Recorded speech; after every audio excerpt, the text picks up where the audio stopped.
Halo,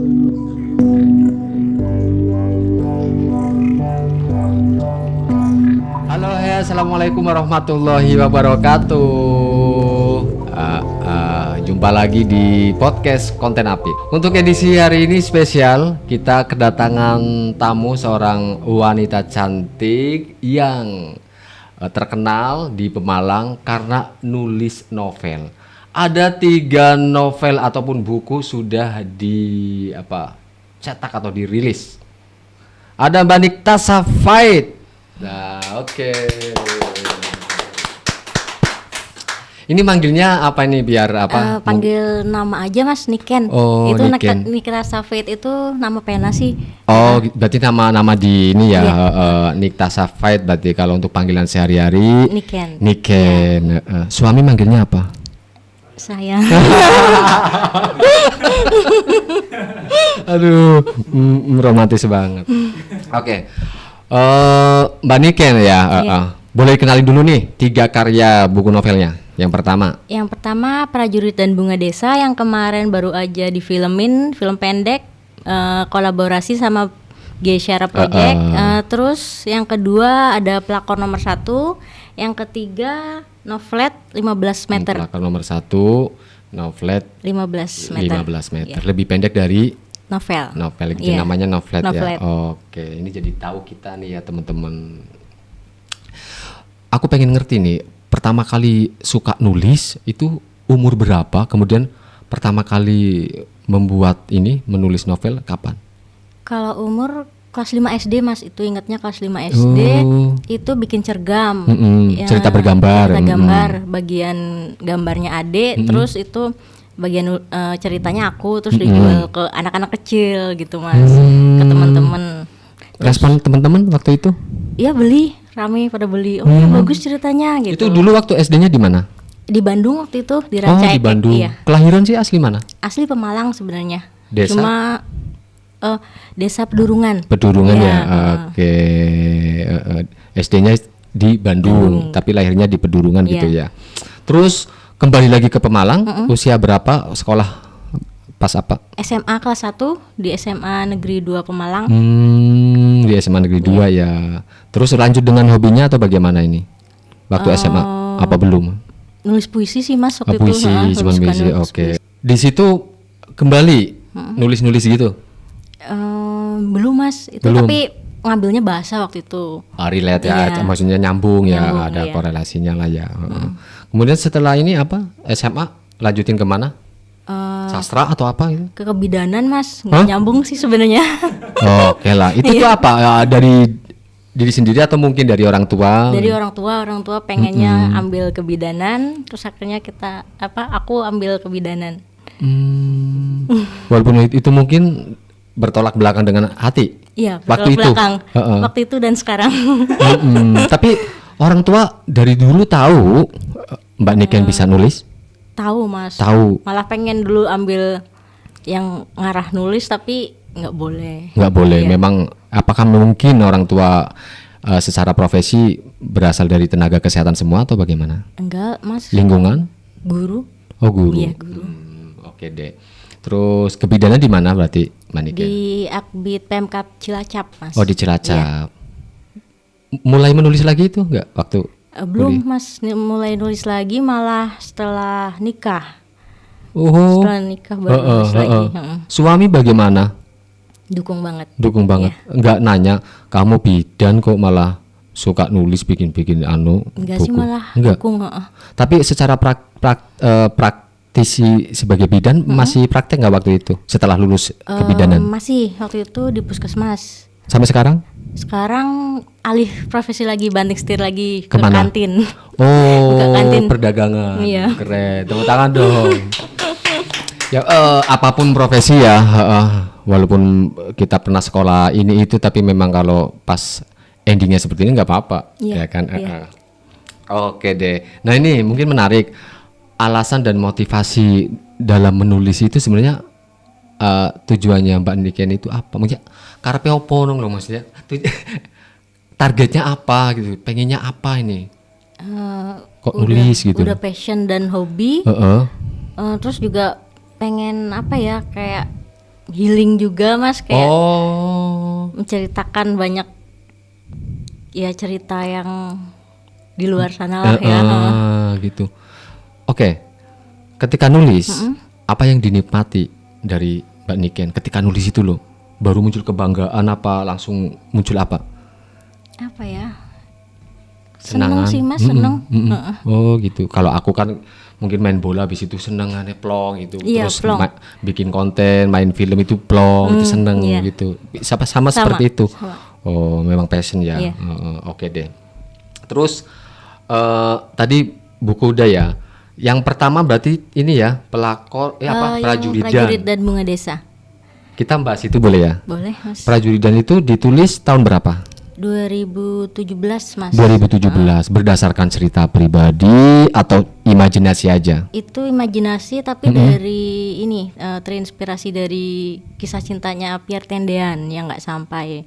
Akfir dan Pierre Tendean, Mas. Oh, Pierre Tendean, pahlawan ya. Oke. Boleh ceritakan mungkin sedikit? Ini tentang prajurit TNI yang ikut operasi Seroja. Setelah pergi ke untuk perang gitu, di sana ini nggak Mas apa? Oh, spoiler ya. Oh ya. Iya kan udah dibikin filmnya juga. Kalau buku ada spoiler nggak sih? Beli novelnya dong. Iya, kalau novel boleh ada spoiler nggak? Mungkin kalau di film kan ya nggak boleh lah spoiler. Kalau novel juga sama. Spoiler juga. Oke, kita stop di sini. Nah, ini menarik teman-teman penonton, warga masyarakat Pemalang dan sekitarnya deh. Pengen ini dapetin ini gimana caranya? Belinya di mana? Atau online atau offline? Langsung via Instagram. Instagramnya boleh? Instagramnya Niktasa. @Niktasa ya. Niktasa _. Niktasa _. Selain Instagram, DM lewat apa gitu? Di DM Instagram memang toko-toko gitu.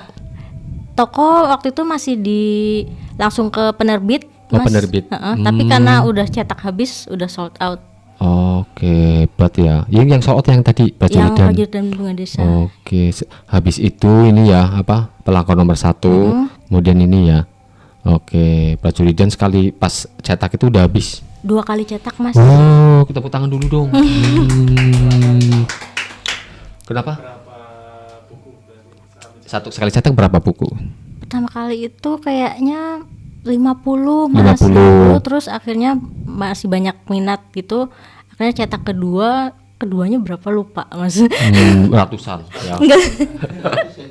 Iya, keren. Nah, ini mungkin teman-teman pengen pengen ngerti nih. Dalam menulis sebuah novel, apa yang harus dimiliki? Skill apa, kemampuan apa yang harus dimiliki? Kalau itu ngerti dulu novel itu apa, terus novel itu apa? Langsungan itu kayak tulisan gitu, tapi panjang gitu ya Mas. Kalau cerita pendek itu cerpen lebih dikenalnya. Terus kita juga harus punya imajinasi tinggi. Terus ngerti kerangka susunan dalam cerita itu. Terus banyak sih Mas. Nah itu Mbak Niken belajar dari mana? Kan kebidanan. Iya, itu belajarnya waktu sekolah Mas. Waktu di SMA. Jurusan bahasa. Taunya dari situ. Pengembangan otodidak. Iya, otodidak. Dan mungkin belajar dari orang-orang yang mungkin sefrekuensi dengan Mbak Niken mungkin itu. Baca-baca buku juga. Baca-baca, Mas. Referensi penulis Indonesia atau luar negeri siapa? Suka Hamka sih Mas, sama Pramudia Ananta. Mbak Pramudia, keren. Yeah. Dan itu menjadi ini ya referensi dalam menulis ya, walaupun tidak plek gitu ya, tapi oke deh. Kalau untuk novel berarti lebih ke fiksi ya? Iya, fiksi. Lebih ke fiksi. Oke. Nah, ini ke Bapak nih, suami. Setelah tadi menikah, emang sebelum waktu pacaran udah tahu ya? Udah tahu Mas, udah sering ngirim puisi tiap hari tuh berapa kali puisi dibales-balesan gitu. Jadi yang ngirim puisi siapa?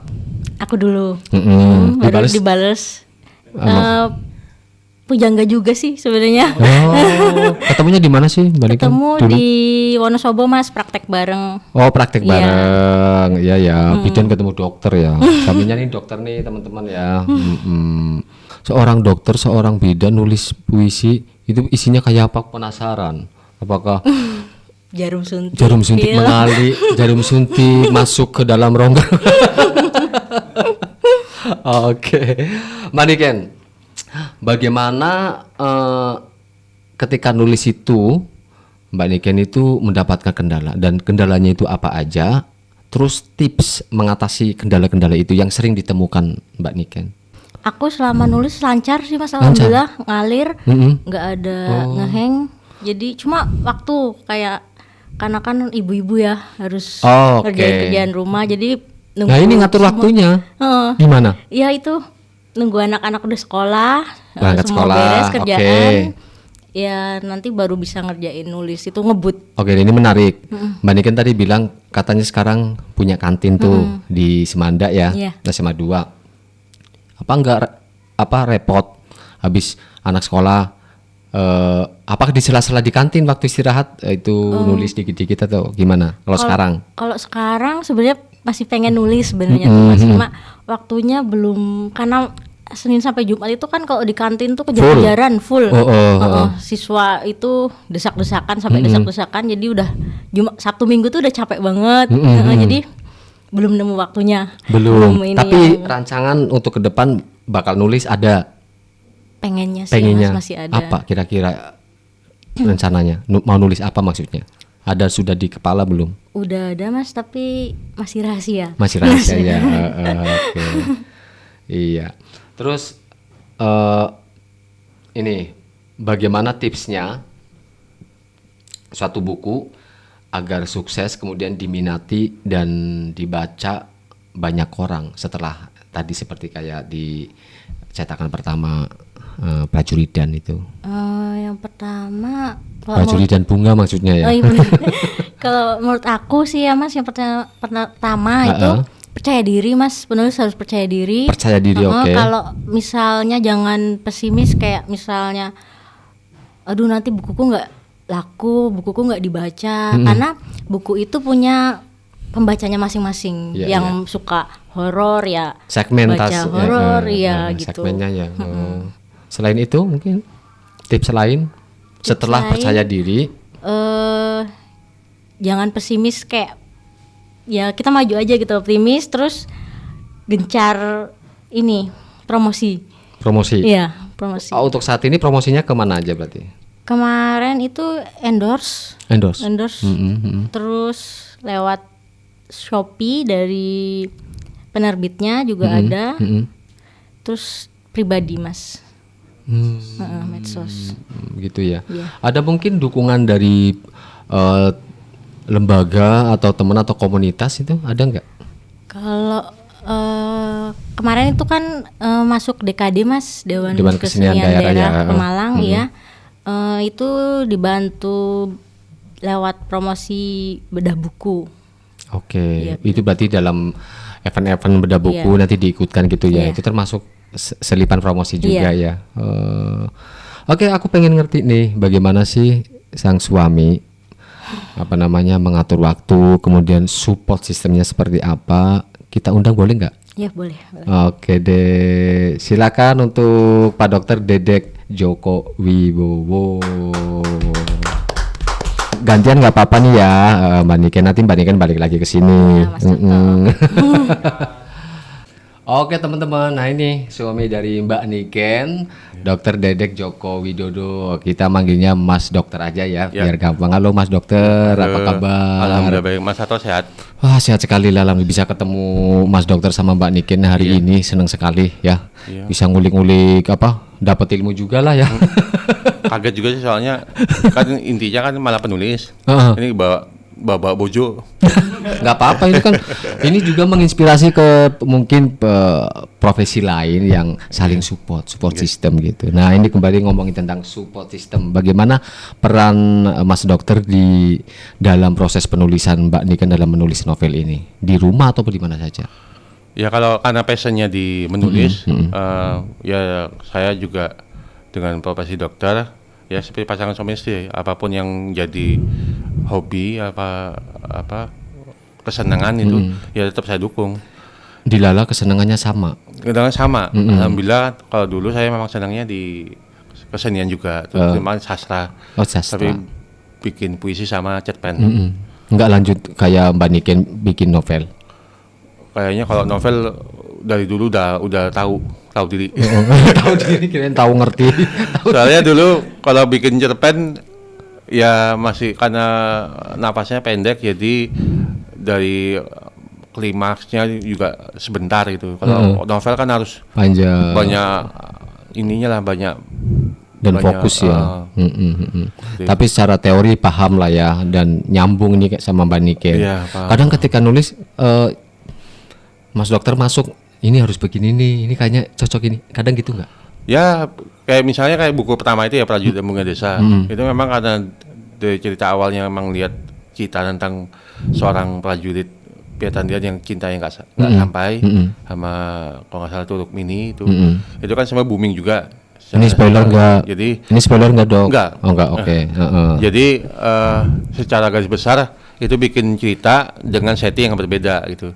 Settingnya kan kalau yang itu di prajurit. Referensi setting dari mana? Peristiwa apa? Peristiwa Seroja. Jadi pengiriman pasukan yang ke Timur gitu. Oke. Seperti itu. Kalau Mbak Niken tadi kan referensinya di penokohannya Pierre Tendean ya. Iya. Jadi ini dikawinkan gitu dalam sebuah novel gitu ya. Kalau karakternya sih mungkin tanya mungkin proses karakter misalnya. Nah kebetulan mungkin kurang lebihnya lah. Karena saya kan juga anak tentara ya, jadi bapak saya tentara, jadinya prosesnya seperti itu.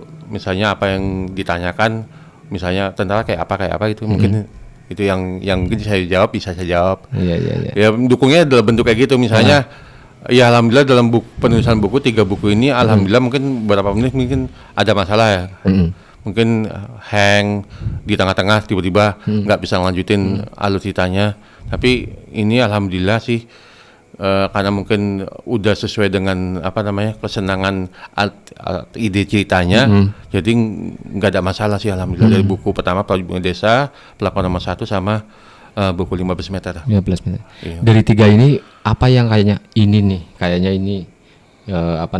pas banget nih, kayaknya ini bagus banget, yang mana dari ketiga itu? Masing-masing punya karakter sendiri. Kayak misalnya yang pertama itu ceritanya mungkin novelnya nggak terlalu panjang. Ya tapi dari isi cerita mungkin lebih dalam gitu. Kalau yang novel kedua yang saya baca itu, ini Pelakon Nomor 1 itu mungkin lebih ke skillnya, kayaknya mulai dari awal bisa balik lagi flashback ceritanya, terus akhirnya bisa. Jadi pembaca dimainkan itu naik turun emosinya gitu ya. Klimaksnya bisa naik turun gitu. Endingnya juga bisa lebih variasi gitu. Ini ngomongin naik turun emosi. Ketika Mbak Niken itu nulis, pernah curhat atau apa? Ini kok susah banget ini, sering nggak keluhan-keluhan gitu yang sering ditemukan Mas Dokter di rumah atau pas nulis gitulah? Kayaknya alhamdulillah sih enggak ya. Makanya 3 buku ini ngalir aja gitu. Itulah fungsinya support system ya akhirnya. Paling kendalanya apa berarti tadi? Kalau Mbak Niken apa kendalanya? Masalah waktu tadi ya, waktu ya.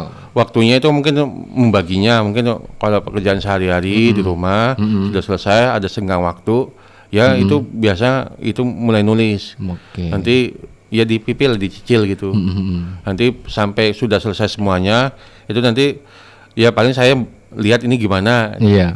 Walaupun bukan sebagai editor, ya tapi seperti editor. Jadi cuman baca, jadi kayak pembaca awal yang lihat ini kira-kira bagus apa tidak. Kalau saya bilang kok kayaknya kurang pas di sini, kurang pas. Pemilihan kata, diksi atau gimana? Diksi malah itu fullnya di Niken sendiri. Kalau saya sih cuman ini bagus nggak bang? Misalnya saya bilang ya udah ini kayaknya udah bagus. Tapi kalau yang misalnya kalau ceritanya seperti ini kira-kira gimana gitu. Itu tetap Niken yang nentuin. Gitu. Tapi saran-saran sering dipakai, Tenggo nggak? Dipakai? Ada beberapa sih yang nggak dipakai itu. Tapi banyak yang nggak dipakai. Marah nggak? Enggak biasa. Biasa aja sih, soalnya memang namanya ide, kasih saran. Ya kalau sarannya bagus kan tetap itu kan maunya penulis gitu. Anak berapa? Mas Alhamdulillah ini 2. Ada yang niru, ini bukan niru ya, nurun. Kalau yang nulis itu yang pertama itu. Yang pertama, umur berapa sekolah? Umur 12 tahun, sekarang di SMP kelas 1. SMP, oke. Yang kedua? Yang kedua belum terlihat ya? Belum terlihat. Mungkin kalau dua-duanya sih suka seni, lebih suka melukis. Melukis. Tapi kalau yang pertama itu memang di senian antara menulis sama melukis itu dua-duanya sama hampir. Mau diarahkan seperti bapaknya ke medis atau apa? Kayaknya. Kalau cita-cita saya lebih bagus mengalir aja. Kalau saya pinginnya mengalir aja. Menyerahkan kepada anak. Gitu ya. Cuman kalau mungkin sebagai orang tua kan pasti ada dong. Pinginnya sih ada salah satu, ada yang ingin jadi dokter. Dokter. Cuman kalau kedepannya nanti seperti apa? Kalau saya tanyakan sih pinginnya jadi dokter. Alhamdulillah saya seneng. Tapi kalau misalnya nanti kedepannya punya namanya anak yang bisa berubah-ubah, ya saya tahu-tahu nulis. Kalau bisa ada cita-cita. Ada lagi kata tadi adiknya di kejaksaan, sebenarnya perawat ya nggak apa-apa, pilihan hidup kok. Kalau mereka sendiri mungkin mereka sendiri apa ke anak pengen jadi apa gitu, diarahkan kemana? Dokter juga, udah tuh berarti dokter. Nanti bapaknya direktur rumah sakit. Amin dong. Amin. Oke. Dok, terakhir dok, sebelum nanti kembalikan lagi. Targetnya apa ini? Untuk Mbak Niken sendiri dalam hal penulisan buku ke depan? Ya ini kan hitung dari pertama mulai nulis itu sebenarnya kan lumayan cepat ya prosesnya, dari tahun ke tahun menghasilkan satu buku lah misalnya. Itu pun di waktu senggang yang disempatkan gitu. Jadi kalau kedepannya ini karena kesibukan yang baru, memang waktunya terhitungnya sih senggangnya sedikit lah, tapi saya sempat nanyakan gitu, kira-kira mau buat buku lagi apa tidak gitu. Berarti buku yang keempat maksudnya. Yang keempat. Ya nanti kalau ada waktunya, kemungkinan sih masih tetap ada keinginan untuk menulis seperti itu. Saya alhamdulillah kalau misalnya mau, maksudnya segmennya kalau misalnya ada yang sudah terlanjur suka, itu kan sayang kalau misalnya tidak diteruskan. Kalau misalnya bisa diteruskan kan paling tidak ada satu buku lah setiap tahun, itu kan akan lebih lebih bagus karena passionnya di sana. Kenapa tidak berkarya terus biar ya menyemarakkan lah namanya sastra. Ya harapannya sih karena sastra kita kan memang minat baca itu kan masih cukup kurang, jadi kedepannya salah satu bagian untuk menumbuhkan minat baca adalah itu tujuannya adalah bisa menyemarakkan kembali novel-novel atau cerpen untuk anak-anak muda yang mungkin sekarang media online terlalu menguasai lah bahasanya. Target mungkin tujuan bukan tujuan akhir ya, apa ya, cita-cita untuk karya ini apakah punya toko sendiri, punya apa sendiri gitu loh. Kalau cita-cita kalau ini kayak aku yang pengennya punya studio yang megah gitu loh. Kalau kemarin kalau simpelnya sih awalnya dari waktu buat buku itu kan kita cari penerbit yang memang segmennya novel, tapi sesuai dengan temanya. Tapi tadinya pinginnya yang kalau semua penulis di impiannya, kalau saya melihatnya kalau bisa tembus Gramedia itu kan lebih bagus lagi. Artinya semua penulis levelnya itu pinginnya kalau udah bagus. Emang ada syarat tertentu ya kalau untuk masuk Gramedia ya? Ada nanti itu ada kriterianya sih. Saya sempat bertanya ke beberapa teman gitu atau beberapa orang yang kaitannya punya nggak minimal link lah untuk misalnya untuk bisa membuat karya yang bisa diterima di Gramedia. Ternyata memang banyak syaratnya itu, dan itu untuk produksinya itu ada minimalnya. Tapi kayaknya mampu nggak memenuhi syarat itu? Mampulah ya. Harusnya kalau misalnya dari lihat novel ini kemarin karena udah telanjur di penerbit itu, kalau misalnya waktu buat terus mencoba untuk di Gramedia, harusnya sih bisa gitu. Itu ya. Cuman ya kita doakan mencoba ya mudah-mudahan bisa diterima di Gramedia karya selanjutnya seperti itu. Amin. Terakhir. Ya. Bukan karena ada Mbak Niken, kata-kata romantis untuk Mbak Niken dalam hal ini apa pesan-pesan ke Mbak Niken? Jujur ya, jangan pakai bohong. Di sini teman-teman juga biar tahu menginspirasi. Ya dari awal sampai sekarang saya menerima kelebihan kekurangan apa adanya. Jadi karena ada apanya. Ada apanya itu karena itu saya selalu yakin percaya bahwa dia adalah wanita yang dikirimkan Tuhan buat saya. Mudah-mudahan sampai ini ya sampai amin sampai tua ya. Amin. Ya. Mas dokter yang romantis kok aku yang ini ya sedih. Mas dokter matur nuwun terima kasih ya. Oke deh kita gantian lagi ke Mbak Niken. Tepuk tangan buat Mas dokter. Mbak Niken tadi tuh udah denger sendiri ya support dari support dari Mas dokter seperti itu, dan mudah-mudahan jangan kendor lah ya untuk berkarya lagi. Nah ini lagi nih, mungkin untuk teman-teman yang pengen kayak Mbak Niken, gimana caranya? Itu Mbak Niken, monggo. Yang pertama percaya diri Mas. Percaya diri tadi udah ya, oke. Semangat, terus tetap berimajinasi tinggi, nggak ada batasnya. Terus apa lagi Mas? Referensi mungkin ya. Referensi, banyak-banyak baca, literasi. Gitu ya. Iya. Kalau untuk Mbak Niken sendiri tadi Mas dokter targetnya ya. Kalau Mbak Niken sendiri targetnya nih. Kalau Mas dokter tadi kalau bisa sih bisa masuk ke Gramedia. Kalau Mbak Niken sendiri sama atau apa? Gimana? Sejauh ini seneng karena alhamdulillah pembaca juga nggak cuma dari Jawa aja Mas, udah keliling ya lebih ke luar Jawa juga udah. Tapi pengennya sih ya itu masuk Gramedia, jadi penulis besar, dikenal sampai kemana-mana. Amin. Mudah-mudahan ya itulah Pemalang dikenal karena karya-karya dari orang Pemalang sendiri yang hebat-hebat seperti Mbak Niken. Sekali lagi untuk teman-teman yang pengen dapetin bukunya ya, ini pelakor nomor 1, langsung ke Instagramnya Mbak Niken. Oke. Lanjut. Oke ya. Jadi nggak apa-apa. Udah tutup. Oke. Nah, bagi teman-teman yang pengen dapetin bukunya, penasaran, langsung aja hubungin ke Instagramnya Mbak Niken. Apa Instagramnya Mbak? Nick.tasa @nick.tasa @nick.tasa. Nanti kita tulis di deskripsi ya. Untuk harganya mungkin boleh dikasih tahu Pak enggak? Harganya kalau yang pelakor nomor 1 itu 60.000 Mas. 60 ya. Oke, yang ini sama, cuma kalau keluar Jawa ongkirnya ada berarti subsidi. Ada tambahan ya. Ada subsidi malah Mas. Subsidi. Tuh, yang luar Jawa nih ya, penonton luar Jawa. Tapi banyak Taiwan ini. Ada beberapa penonton Taiwan, Malaysia, juga Korea, Amerika juga ada. Belum ngirim sampai keluar. Oh, belum keluar negeri ya. Oke, nggak apa-apa. Ini sekedar pengen tahu aja. Dan ada karya pertama nih Mbak Niken, Prajurit dan Bunga Desa. Tapi sudah nggak ada cetakan ya? Apa masih ada stoknya? Sebenarnya bisa diproduksi lagi sih Mas, cuma belum karena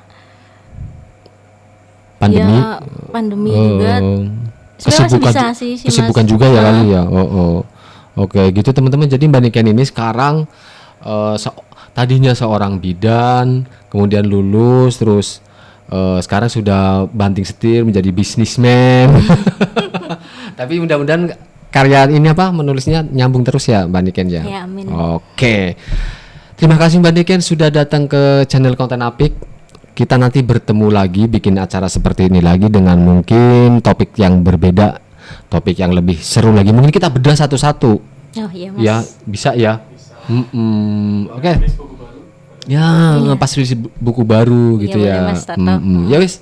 Terima kasih sekali lagi juga Mas dokternya. Terima kasih sudah nemenin Mbak Niken. Saya Tartonet pamit undur diri. Matur nuwun Mbak Niken sekali lagi. Terima kasih Mas Tarto.